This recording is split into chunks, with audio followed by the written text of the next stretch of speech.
Bona nit. Ens trobem aquí amb els representants del comerç local per presentar-vos un any més la campanya de Nadal del comerç. Com cada any, comprar a Sant Climent té premi. A partir de demà al matí, quan aneu a comprar als comerços del poble, us donaran aquesta butlleta i quan feu una compra us posaran un segell. Quan la tingueu plena, la porteu a l'Ajuntament i amb això entrareu a un sorteig de vals per comprar també al comerç local.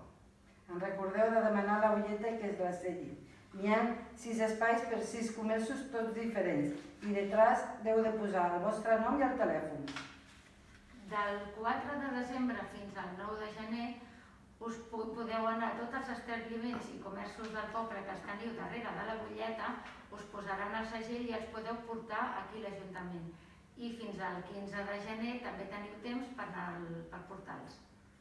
I el dia 19 de gener es farà el sorteig d'aquí a l'Ajuntament de 24 vals a 25 euros cadascun per gastar als establiments de Sant Climent. Que tingueu bones festes!